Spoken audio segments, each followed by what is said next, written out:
इंचान में चल रहा है inner conflict, dark society versus speed. ये सब तुम्हें पिछले कुछ एपिसोड से पता ही होगा, पर आज मैं तुम्हें आगे बताने वाला हूँ। तो हम यहाँ देखते हैं कि कैसे डार्क सोसाइटी के बंदे स्पीड को ढूंढने एक आजुम्मा की शॉप में आ जाते हैं। पर वो आजुम्मा ऑब्वियसली कहती है कि हमारी शॉप में स्पीड बिल्कुल नहीं है, हालांकि स्पीड वहीं छुपी हुई है। पर डैनियल पार्क थोड़ा पिस्ड ऑफ है। डैनियल पार्क कहता है कि हम उनसे लड़ क्यों नहीं सकते जाके। फिर नाजा यांग कहता है कि हम उससे लड़ तो लेंगे, हम इन लोगों को तो हरा देंगे, पर बाहर जो एक्स्ट्रा लोग हैं वो 1000 लोग, हम उन्हें कैसे हराएंगे, हम नहीं हरा पाएंगे, इसलिए हम हार जाएंगे, वो हमें हरा देंगे, वो हमें क्रश कर देंगे।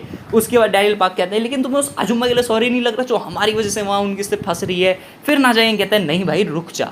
फिर वो हमारी स्पीड की नंबर 3 लड़की कहती है कि अगर हम अभी बाहर गए तो हम बता देंगे कि उन आजुम्मा ने ही हमें छुपाया था, यानी हमें कंफर्म कर देंगे, और फिर डार्क सोसाइटी उस आजुम्मा की ज़िंदगी को लिविंग हेल बना देंगे। और सबसे ज़्यादा सकअप जो यहाँ बंदा कर रहा है वो नाजा यांग ही है, तो समझ भाई बाहर मत जा। उसके बाद हम देखते हैं कि कैसे स्पीड एक अंडरग्राउंड बंकर एरिया में आ चुकी है, जो कि बेसिकली मैं तुम्हें बता दूँ कि ये उस आजुम्मा की शॉप से जुड़ा हुआ है और ये पूरे इंचान में फैला हुआ है, ये हमें आगे जाके भी बताएंगे। फिर डैनियल पार्क पूछता है कि भाई तुम लोग मुझे बेसिकली ना एक बात बताओ, ये स्पीड और ये डार्क सोसाइटी की हिस्ट्री के बारे में थोड़ा मुझे बताओ। फिर नाजा यांग शुरू करता है, स्पीड एक सर्कल हुआ करता था जो कि अच्छे लोगों से ही बना हुआ था, जिन्हें कार पसंद थी, मतलब स्पीड कार ये सब का शौक था उन लोगों को। उन लोगों ने कार का डीलरशिप एस्टेब्लिश कर ली थी और बहुत अच्छी ज़िंदगी चल रही थी उनकी। पर तुम्हें पता है ना, अच्छी चीज़ें ज़्यादा देर तक चलती नहीं हैं, इसलिए उनकी अच्छी ज़िंदगी को बर्बाद करने के लिए वहाँ डार्क सोसाइटी आ गई, जिनको बेसिकली इंसान को डिसॉल्व करना था अपने अंदर। क्यों करना था नाजा यांग अभी हमें बता रहा है क्यों करना था, और इसलिए करना था क्योंकि उन्हें ड्रग डीलिंग करनी थी, उन्हें इंसान का पोर्ट चाहिए था। डैनियल पार्क पूछता पोर्ट क्यों चाहिए था, क्रिमिनल्स हैं भाई वो, क्रिमिनल्स को हमेशा ना ड्रग डीलिंग के लिए कुछ एरिया चाहिए होता है जहाँ से वो सोपड़े में अपना सारा क्रिमिनल स्टफ़ निकाल लें। यानी चाइना टू कोरिया जो पोर्ट आते हैं ना, मतलब शिपें आएंगी, उनके अंदर वो पोर्ट से सामान भर देंगे और फिर उसे चाइना भेजेंगे या तो चाइना से कोरिया मंगवाएंगे। ये सीन था। उसके बाद हम देखते हैं कि कैसे ये और बता रहा होता है नाजा यांग कि कैसे वॉर शुरू हुई और इस वॉर में इंसान का पहला किंग मारा गया, मतलब पुराना किंग। और डैनियल पार्क थोड़ा गुस्सा हो जाता है कि कौन है ये लोग भाई, ये इंसान के किंग को भाई किसी को मारने पे कैसे आ सकते हैं। पर फिर नाजा यांग बोलता है कौन है ये लोग, हम उनकी टेरिटरी में आ चुके हैं। उनकी टेरिटरी तो नहीं बेसिकली, पर ये है इंसान का चाइना टाउन।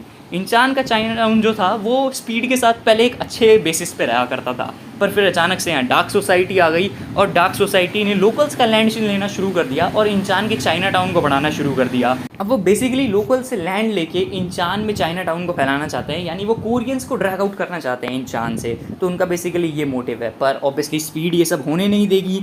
और उसके बाद हम देखते हैं कि नाजा यांग बोलता है कि हमारा जो पुराना किंग था वो मरने से पहले अपनी एक डॉटर छोड़ के जा चुका था इधर।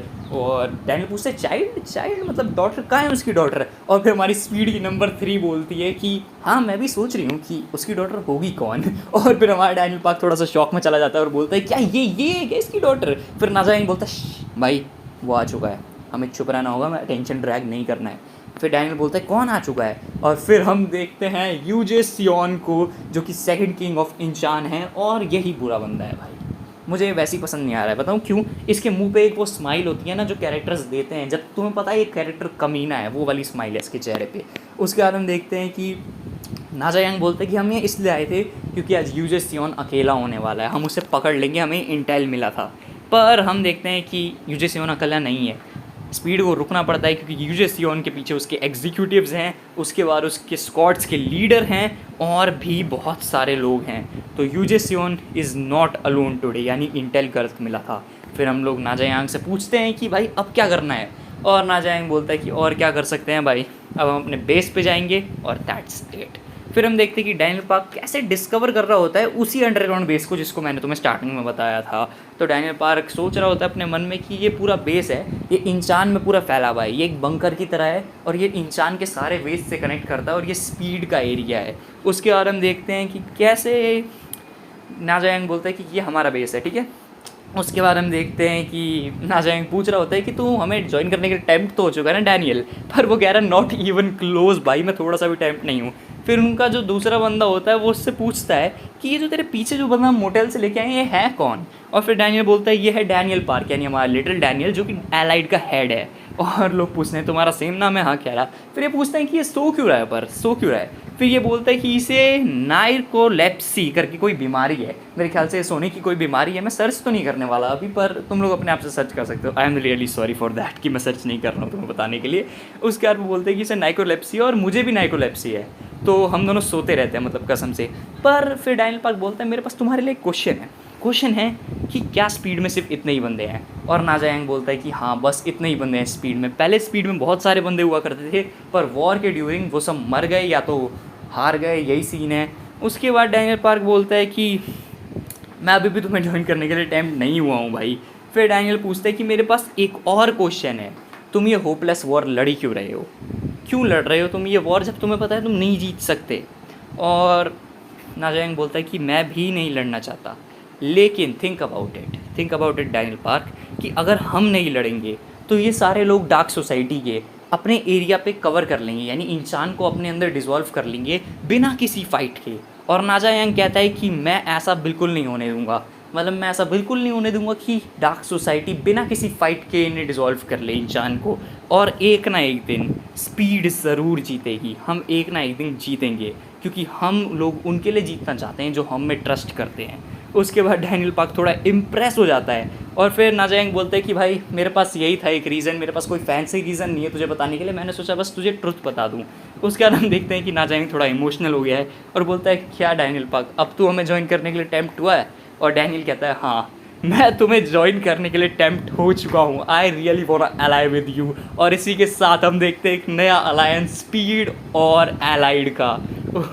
भाई साहब मुझे बहुत मज़ा आ रहा है ये सारे चैप्टर्स पढ़ने में। उसके बाद हम देखते हैं कि पूरी स्पीड शॉक में है, नाजा यांग शॉक में है और ये सब खुश हो जाते हैं भाई। ये सब डैनियल चिपट जाता है डैनियल पे कि भाई थैंक यू हमें ज्वाइन करने के लिए। उसके बाद हम देखते हैं कि कैसे ये दोनों डिस्कस कर रहे हैं नंबर 3 और नंबर 2 कि ये उसके जैसा है। बेसिकली ये शायद इंसान के पुराने किंग की बात कर रहे होंगे।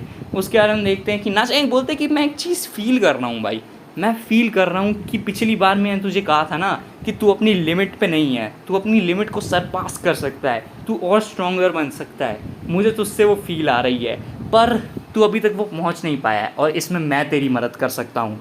एक एनिमी की तरह नहीं, एक टीचर की तरह नहीं, एक स्टूडेंट की तरह नहीं, मैं एक मेंटोर की तरह तेरी हेल्प करूँगा और तुझे फाइंड करवाऊँगा अपना एक यूनिक पाथ। और डैनियल पूरे शॉक में है। पर हम हो जाते हैं प्रेजेंट डैनियल पे, यानी हमारे लिटिल डैनियल पे जो जेक से बैटल कर रहा है। और फिर हम देखते हैं कि डैनियल पूछते हैं जेक ह्यूंग आप यहाँ क्या कर रहे हो? ह्यूंग बेसिकली एक शब्द होता है मतलब जैसे बड़े भैया के लिए। उसके बाद हम देखते हैं कि जेक पूछता है कि डैनियल पार्क तू यहाँ क्या कर रहा है? उसके बाद हम देखते हैं कि कैसे यूजे सियोन के सामने हमारी स्पीड खड़ी है और बोलते हैं कि ये तेरा अंत है भाई, मतलब ये तेरा एंड है, तू आज यहीं ख़त्म होने वाला है। उसके बाद हम देखते हैं कि कैसे जेक केम बोल रहा था डैनियल पार्क तू ये स्पीड के साथ क्यों है? और फिर डैनियल बोलता है कि ह्यूंग मैं स्पीड के साथ हूँ, ये मैटर नहीं करता है, मुझे अलायंस मिल चुका है। और ये दोनों शॉक में चले जाते हैं क्योंकि इन दोनों ने एक चीज़ बोली है और इन दोनों को समझ आता है कि हम दोनों ने अलग अलग टीमों के साथ अलायंस करा है। फिर जेक पूछता है कि तू इन चोरों के साथ है क्या भाई, तू इन चोरों के साथ अलायंस क्यों कर रहा है? फिर डैनियल बोलता है कि भाई आपने इनके साथ अलायंस क्यों कर रखा है, तो चाइनीज़ क्रिमिनल्स हैं। पर इन दोनों का सीन इन दोनों की थोड़ी बातें चलती रहती हैं। पर फिर हमारा यूजे सियोंग आता है और बोलता है हाउ अम्यूजिंग। यहाँ लगता है मुझे कि स्पीड ने कमाल का इंटेल है, स्पीड ने मुझे पता लगा लिया कि मैं कैसे आज अकेला था और मुझे यहाँ हराने आ गए। पर मैं थोड़े दुख में हूँ, दुख में बताऊँ क्यों? क्योंकि मुझे लगता है कि डैनियल पार्क और जेक किम एक दूसरे को जानते हैं। तो जेक किम मेक योर चॉइस, यानी आज तुम्हारे पास चॉइस का मौका है। क्या तू स्पीड और डैनियल पार्क के साथ एलाई करना चाहता है, यानी नाजा यांग के साथ, या फिर तू मेरे साथ यूजे सियोन और डार्क सोसाइटी के साथ एलाई करना चाहता है? और फिर हम देखते हैं कि कैसे जेक किम भाई उसका दिमाग एक साइड दूसरी साइड जा रहा है क्योंकि उसके पीछे खड़ा है उसका छोटे भाई जैसा एक लड़का डैनियल पार्क और सामने खड़ा है यूजे सियोन। तो who do you want make an alliance with, Jake Kim? और इसी के साथ हमारा ये चैप्टर खत्म हो जाता है भाई। अगले थर्सडे के लिए इंतज़ार करते रहो क्योंकि मुझे बहुत मज़ा आ रहा है, तुम्हें भी बहुत मज़ा आने वाला है ये सब पढ़ने में। मैं तुम्हारे लिए कवर करता रहूँगा लुकिज्म की नई वीडियोस और नई मानवास के साथ भी आता रहूँगा क्योंकि वीक हीरो भी कुछ दिनों में आने वाली है, इसलिए बने रहिए मेरे साथ गाइस। तब तक के लिए पीस आउट, मुझे सब्सक्राइब जरूर कर देना by the way. Thank you very much. मैं तुम सभी का होस्ट एंड दोस्त आर्मी, बाय बाय।